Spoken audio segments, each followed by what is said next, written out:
नमस्कार, भारत एट 7 में आपका स्वागत है। मैं हूं चंद्रशेखर जोशी। इस बुलेटिन में हम आपको विभिन्न राज्यों की खबरें बताते हैं, लेकिन आइए सबसे पहले आपको दिखाते हैं इस वक्त की हेडलाइंस। प्रधानमंत्री नरेंद्र मोदी और कतर के अमीर शेख तमीम बिन हमद अल सानी के बीच नई दिल्ली में हुई द्विपक्षीय बैठक। दोनों देशों के बीच 2 समझौते समेत 5 MOUs पर हुआ आदान प्रदान।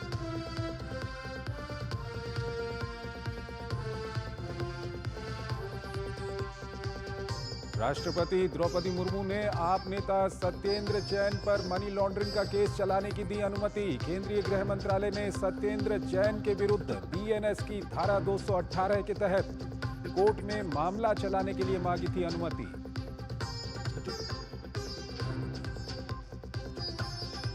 पश्चिम बंगाल की मुख्यमंत्री ममता बनर्जी के फिर बिगड़े बोल, महाकुंभ को बताया मृत्यु कुंभ।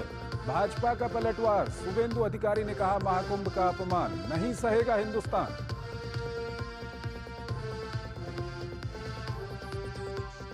केरल में ED की बड़ी कार्रवाई, CSR फंड घोटाले को लेकर राज्य के 12 स्थानों पर छापेमारी। घोटाले के मुख्य आरोपी आनंदू कृष्णन से जुड़ी संस्थाओं, ट्रस्टों और व्यक्तियों की तलाश में छापेमारी।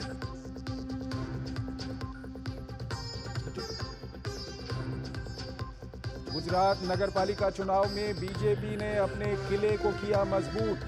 जूनागढ़, जामनगर, वलसाड सहित कई नगर निगम और नगरपालिकाओं में बीजेपी ने एक बार फिर अपना झंडा गाड़ा।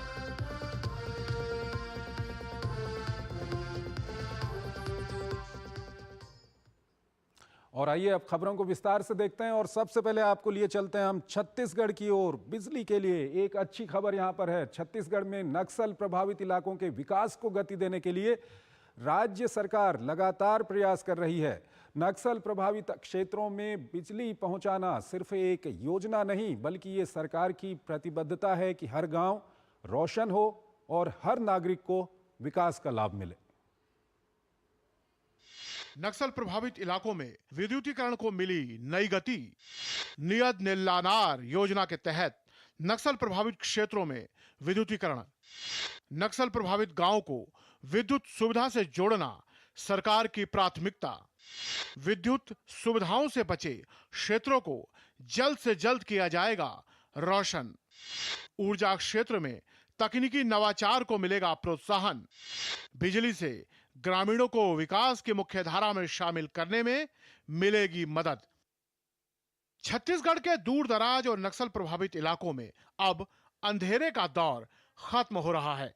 राज्य सरकार की ओर से चलाई जा रही नियत निलानार योजना के तहत इन क्षेत्रों में तेजी से बिजली पहुंचाई जा रही है। राज्य सरकार के मुताबिक इस योजना के तहत नक्सल प्रभावित क्षेत्रों के कई गांवों में ट्रांसफार्मर और बिजली के खंभे लगाए गए हैं। वहीं जहां अब तक बिजली नहीं पहुंची थी, वहां अब रात में भी रोशनी देखी जा सकती है। ग्रामीणों का कहना है कि बिजली आने से उनकी जिंदगी में बड़ा बदलाव आया है। लाइट नहीं था पहले, अभी लाइट आ गया तो पढ़ने लिखने के लिए सुविधा हो गया है, और चार्ज करने के लिए भी लाइट नहीं था, अभी लाइट आ गया। इधर पूरा लाइट नहीं था, अभी लाइट आया है।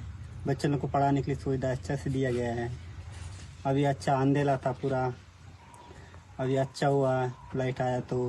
छत्तीसगढ़ के मुख्यमंत्री विष्णुदेव साय ने कहा कि छत्तीसगढ़ सरकार ने नियत निलानार योजना शुरू की है, जिसके तहत नक्सल प्रभावित क्षेत्रों में व्यापक विद्युतीकरण किया जा रहा है। मुख्यमंत्री ने कहा कि नक्सल प्रभावित सभी गांवों को विद्युत सुविधा से जोड़ना राज्य सरकार की प्राथमिकता है। इससे ग्रामीणों को विकास की मुख्य धारा में शामिल करने और उनके जीवन स्तर को सुधारने में मदद मिलेगी। 5 जिला का 96 गांव शामिल है और इसके लिए अलग से बजट का प्रावधान हम लोग किए हैं, और वहां भी सड़क, बिजली, पानी, वहां मोबाइल का टावर, वहां अस्पताल, जो स्कूल बंद थे वो सबको चालू करवा रहे हैं। उधर बिजली भी घर घर पहुंच रही है। छत्तीसगढ़ सरकार का दावा है कि इस योजना से गांव में कुटीर उद्योग को बढ़ावा मिलेगा, जिससे स्थानीय लोगों को रोजगार के बेहतर अवसर मिलेंगे। इसके अलावा बिजली पहुंचने से प्रशासनिक कार्यों में भी सुधार होगा, जिससे इन क्षेत्रों में सरकारी योजनाओं को और प्रभावी ढंग से लागू किया जा सकेगा। छत्तीसगढ़ के उन नक्सल प्रभावित गांवों में जहां कभी अंधेरा छाया रहता था, आज वहां उजाले की नई किरण पहुंच चुकी है। नियत नीलार योजना के तहत राज्य सरकार उन इलाकों में तेजी से विद्युतीकरण कर रहा है। सरकार का कहना है कि आने वाले समय में छत्तीसगढ़ के सभी नक्सल प्रभावित गांवों में 100% विद्युत सुविधा से जोड़ा जाएगा। Somesh Patel, DD news, Chhattisgarh. और छत्तीसगढ़ के बाद अब आपको लिए चलते हैं बिहार की ओर और खबर है एक्सप्रेस वे से जुड़ी हुई। बिहार के विकास के लिए केंद्र सरकार ने राजधानी पटना से पूर्णिया तक जाने वाली एक्सप्रेस वे के अलाइनमेंट को मंजूरी दे दी है। अब पटना से सीमांचल में जाना और आसान होने वाला है। इसका लाभ बिहार के 7 जिलों को मिलेगा। ये खास रिपोर्ट देखिए। पटना पूर्णिया एक्सप्रेसवे के अलाइनमेंट को मिली मंजूरी। बिहार के 7 जिलों से गुजरेगी 6 लेन की सड़क। जल्द ही होगा जमीन का अधिग्रहण। आसपास के इलाकों की जमीन की कीमत 10 गुना तक बढ़ने की संभावना। डीपीआर तैयार। अलाइनमेंट की परिधि में 11 आरओबी के साथ साथ 21 मेगा ब्रिज का भी होगा निर्माण।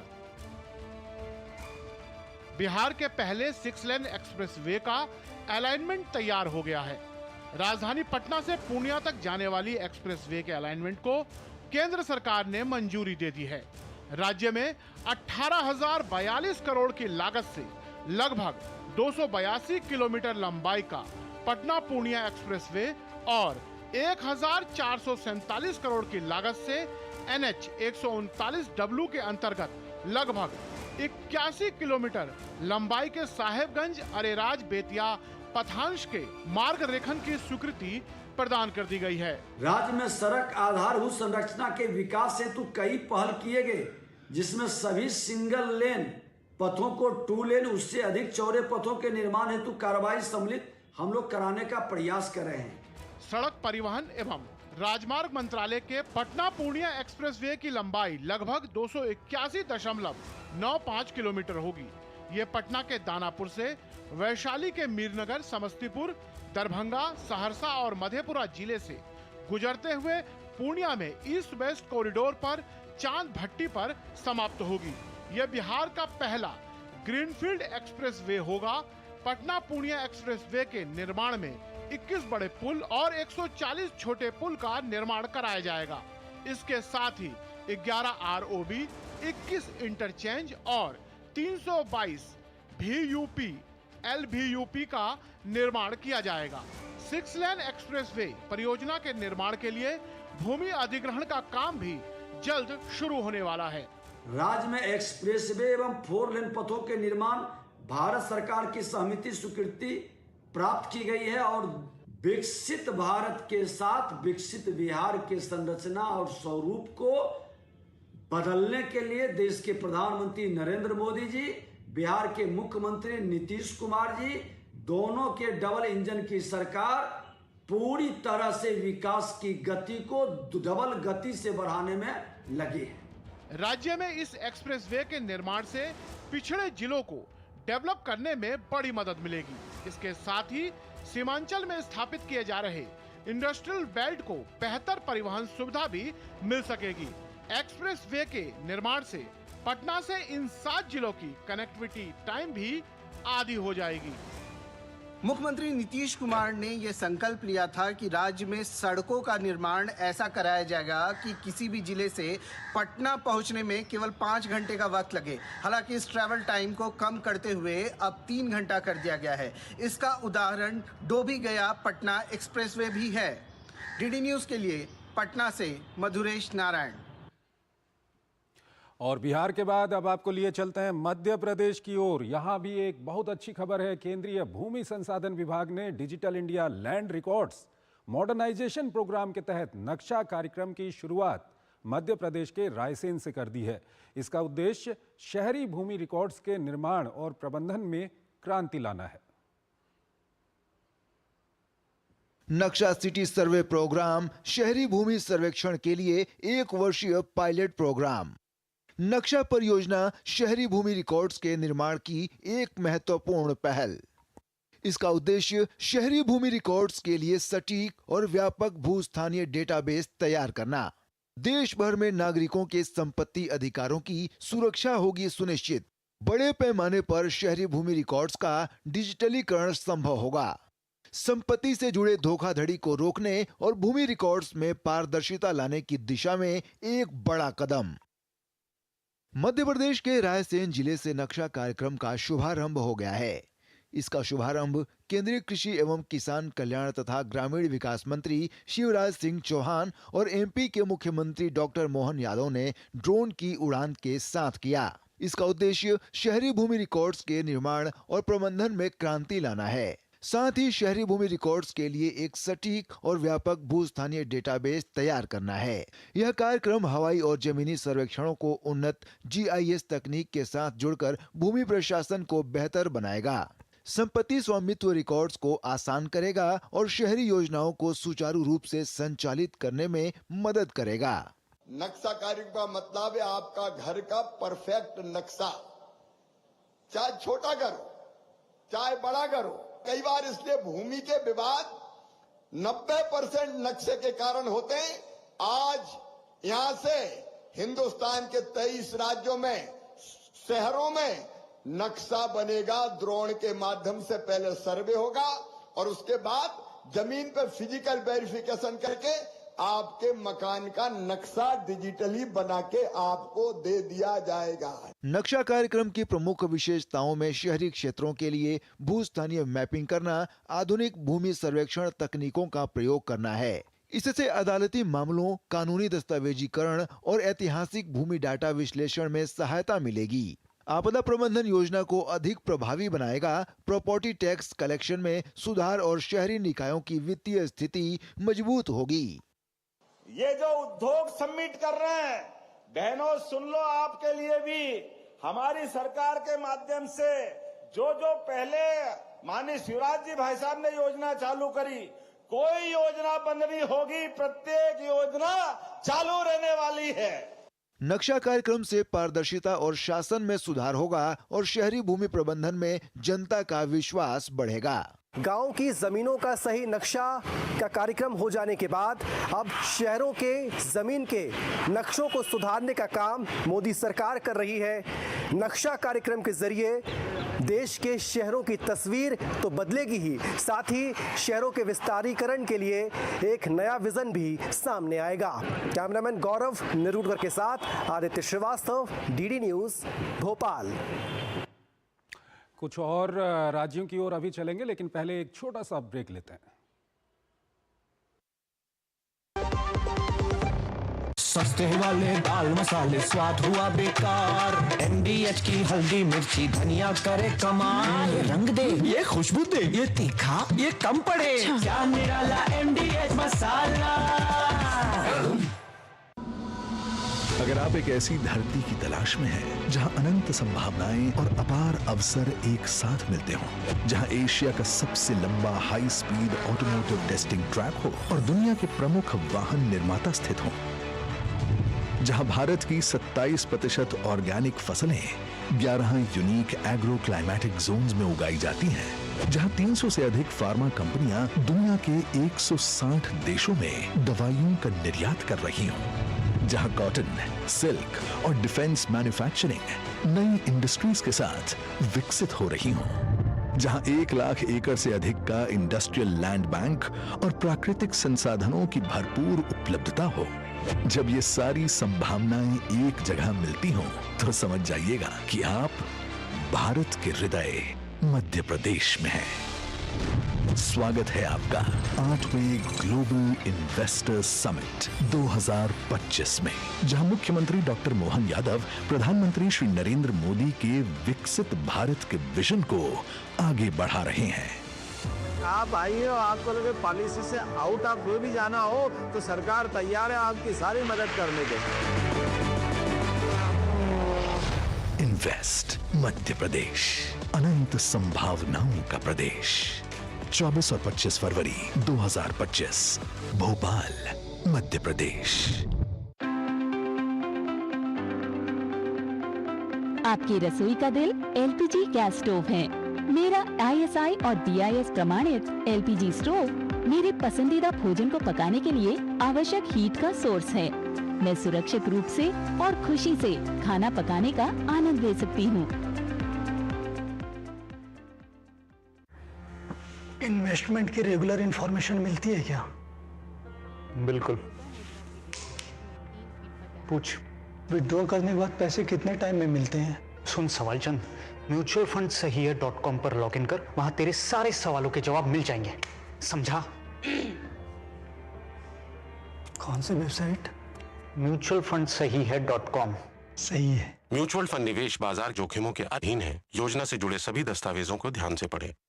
जब धरती चीर कर निकलता है लोहे का पत्थर और मिलता है मोंगिया के जोश से, फिर तपता है, पिघलता है और बनता है फौलाद। अब होता है सरिया सारी खूबियों के साथ। मोंगिया स्टील, मजबूत देश का मजबूत सरिया। नमस्ते, मेरा नाम रवि है। बहुत सालों से मैं अपना CNG ऑटो चलाता हूँ और इससे मिलने वाले माइलेज से मैं खुश हूँ। नमस्ते, मैं राजेश हूँ। मैंने कुछ महीने पहले कंप्रेस्ड नेचुरल गैस पर स्विच किया है। CNG कम कीमत पर अधिक फायदा देती है और ये आसानी से उपलब्ध है। CNG एक प्रदूषण रहित ईंधन है। इसकी उच्च इग्निशन तापमान के लिए धन्यवाद। आज ही CNG अपनाएं। जीरा से प्यास बुझाएं। डाइजेशन के लिए मस्त। शरीर में नमक पानी का बैलेंस बनाए।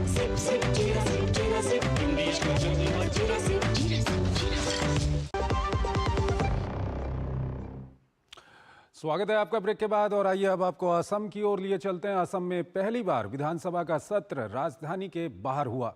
बजट सत्र के पहले दिन की कार्यवाही सोमवार को बोडोलैंड के कोकराझार में हुई। मुख्यमंत्री हेमंत बिस्वा शर्मा ने इसे ऐतिहासिक क्षण करार दिया और कहा कि यहां सदन की कार्यवाही का आयोजन राज्य में शांति की वापसी और सभी लोगों के एकीकरण का प्रतीक है। देश के पूर्वी राज्य असम में एक अनोखी शुरुआत की गई है। इस बार विधानसभा का बजट सत्र का आगाज राजधानी दिसपुर से दूर एक आदिवासी क्षेत्र बोडोलैंड में किया गया। असम में ऐसा पहली बार हुआ है जब सत्र का आगाज राजधानी की जगह किसी दूसरे शहर कोकराझार में किया गया हो। इस अनोखी ऐतिहासिक पहल की तारीफ CM हेमंत बिस्वा शर्मा, PM मोदी, गृह मंत्री अमित शाह के साथ साथ तमाम विपक्ष के लोगों ने भी की। दरअसल राज्य सरकार और केंद्र सरकार लगातार बोडोलैंड के विकास के लिए कदम उठा रही है। फिर चाहे वो 2020 में बोडो शांति समझौते पर हस्ताक्षर हों, युवाओं और महिलाओं के लिए कौशल विकास और अवसरों पर जोर देना हो या फिर देश की राजधानी दिल्ली में बोडोलैंड महोत्सव का आयोजन हो, इन तमाम कदमों का असर बोडोलैंड में भी नजर आ रहा है। मैं असम के मुख्यमंत्री डॉक्टर हिमंत बिस्वा शर्मा जी को धन्यवाद देता हूं।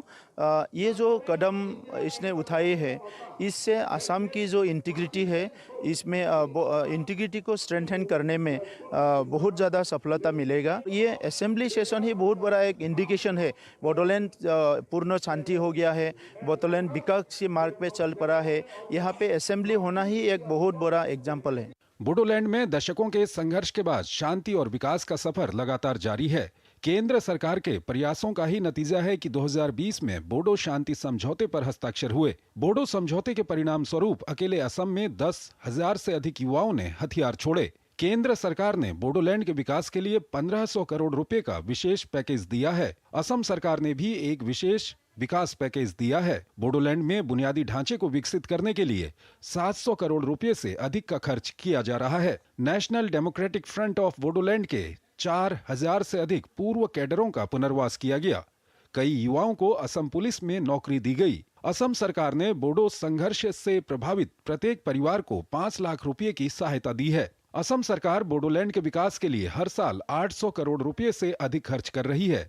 युवाओं और महिलाओं के लिए कौशल विकास और अवसरों की उपलब्धता के लिए सीड मिशन शुरू किया गया है। कोकराझार में 2 बार डूरंड कप का आयोजन किया गया, जिसमें बांग्लादेश, नेपाल और भूटान की टीमों ने हिस्सा लिया।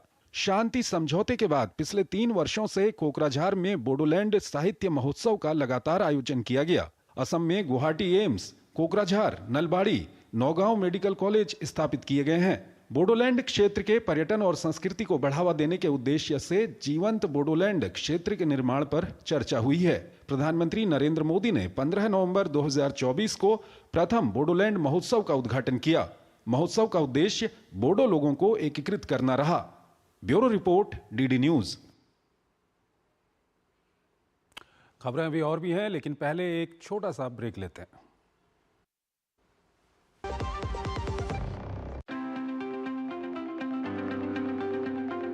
आपकी रसोई का दिल एलपीजी गैस स्टोव है।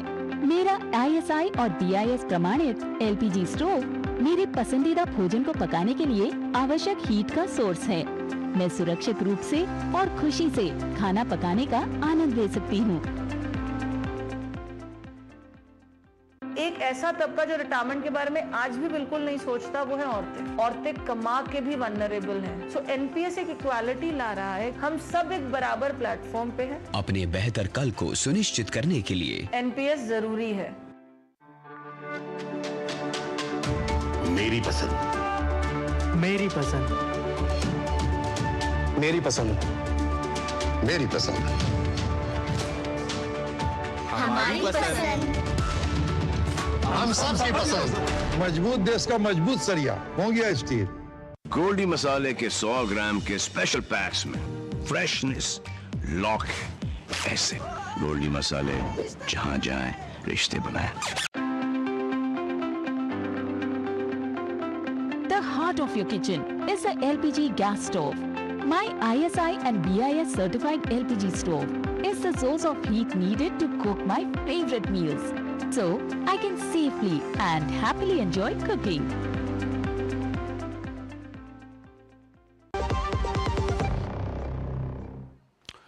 स्वागत है आपका ब्रेक के बाद, और आइए अब बात करते हैं दिव्य भव्य महाकुंभ की।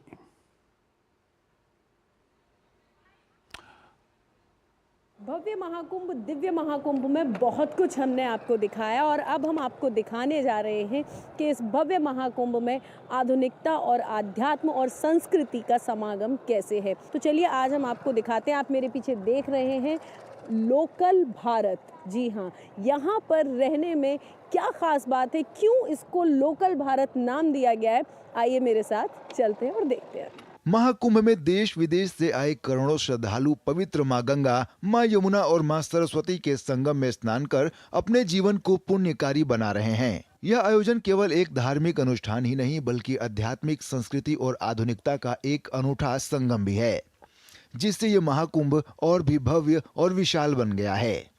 इसी कड़ी में सेक्टर 17 में स्थित लोकल भारत के शिविर में मीडिया का एक नया और अनूठा रूप देखने को मिला। यहाँ वरिष्ठ पत्रकार विनोद द्वारा निर्मित एक विशेष कुटिया श्रद्धालुओं के लिए आकर्षण का केंद्र बनी हुई है। यह कुटिया अपने आप में खास है, क्योंकि इसमें आधुनिक सुविधाओं के साथ साथ भारतीय संस्कृति की विशेष झलक भी देखने को मिल रही है। यह उन श्रद्धालुओं के लिए एक अनूठा अनुभव लेकर आई है जो आधुनिकता और परंपरा को एक साथ देखना चाहते हैं। हम बोलते हैं कि भारत में भारत को खोजा कैसे जाए, तो भारत को खोजने के लिए आप लोगों को साधन और संसाधन जरूर मुहैया कराएं, जिसमें लोगों को इस बात का एहसास न हो कि आज की आधुनिक दुनिया का और पुरानी सनातन दुनिया का तालमेल न बिठा पाए। इस शिविर में आने वाले श्रद्धालुओं का कहना है कि उन्हें यहाँ अपनी संस्कृति को गहराई से समझने का अवसर मिला। यहाँ का वातावरण उन्हें अपनी जड़ों से जुड़ने का अनुभव दे रहा है। यहाँ श्रद्धालु भजन कीर्तन, पारंपरिक अनुष्ठानों और आध्यात्मिक गतिविधियों में भाग लेकर अपने भीतर एक नई ऊर्जा का संचार महसूस कर रहे हैं। जैसे हम इधर आए, जो हवा है, जो एनर्जी है, इतनी बढ़िया है और इतना मजा आ रहा है, इतनी शांति है इधर, तो उस शांति के लिए आए हैं। महाकुंभ में देश भर की मेट्रो सिटीज से आए बच्चे जो आमतौर पर लैपटॉप और वीडियो गेम्स में व्यस्त रहते हैं, उन्हें यहाँ रेत में खेलने, मिट्टी के घर बनाने और पारंपरिक खेलों का आनंद लेने का अवसर मिल रहा है। यह अनुभव उन्हें भारत की मिट्टी और संस्कृति से जोड़ने का कार्य कर रहा है। वे यहाँ सीख रहे हैं कि कैसे बिना किसी तकनीक और गैजेट्स के भी खेल का आनंद लिया जा सकता है। हमारे जो शहर है आगरा, उसमें ये सब नहीं होता, और मुझे यहाँ पर आकर बहुत अच्छा लग रहा है कि मैं सैंड से ये माउंटेन्स बना पा रही हूँ। इस शिविर की एक और खासियत है कि यहाँ सुबह और शाम निःशुल्क भोजन वितरण किया जा रहा है। श्रद्धालुओं के लिए यह सेवा न केवल भक्ति भाव का प्रतीक है, बल्कि भारतीय संस्कृति में अन्नदान के महत्व को भी दर्शाती है। दूर दूर से आए यात्री इस सेवा और समर्पण से अभिभूत हैं। इस तरह की व्यवस्था की है, ऑफ कोर्स वो काबिले तारीफ है, और अभी तक तो सब कुछ ठीक ठाक रहा है। और भूतो न भविष्यतो वाली स्थिति है इस समय। और माँ गंगा की गोद में जब स्नान किया तो उसकी एक अलग ही अनुभूति हुई। लोकल भारत का यह शिविर आधुनिकता और परंपरा के समन्वय का एक उत्कृष्ट उदाहरण प्रस्तुत कर रहा है। यह आयोजन भारतीय संस्कृति और आध्यात्मिकता को संरक्षित करने और नई पीढ़ी तक पहुंचाने का एक सफल प्रयास साबित हो रहा है। प्रधानमंत्री नरेंद्र मोदी और योगी आदित्यनाथ दोनों मिलकर दोनों ने जिस तरीके से इस भव्य महाकुंभ, दिव्य महाकुंभ को आधुनिकता, आध्यात्म, संस्कृति और समरसता का समागम बनाया है, या कहूँ कि देखने को मिल रहा है, ये अतुलनीय है। कैमरा पर्सन विनोद ओझा के साथ मैं डॉक्टर सुयश शर्मा, डीडी न्यूज़ के लिए प्रयागराज से। और आइए अगली खबर की ओर आपको लिए चलते हैं। भारतीय जनता पार्टी ने गुजरात के स्थानीय निकाय चुनावों में एक बार फिर अपना दबदबा कायम किया है। 16 फरवरी को हुए चुनावों में जूनागढ़ नगर निगम में 60 में से 48 सीटें जीतकर भाजपा ने निर्णायक जीत हासिल की है। राज्य चुनाव आयोग के अनुसार मतदान शुरू होने से पहले भाजपा ने 8 सीटें निर्विरोध जीत ली थीं, जबकि शेष 52 सीटों के लिए मतदान हुआ। इनमें से भाजपा ने 40 सीटें जीती, जबकि विपक्ष ने 11 सीटें हासिल की और वार्ड नंबर 9 से एक निर्दलीय उम्मीदवार विजयी हुआ।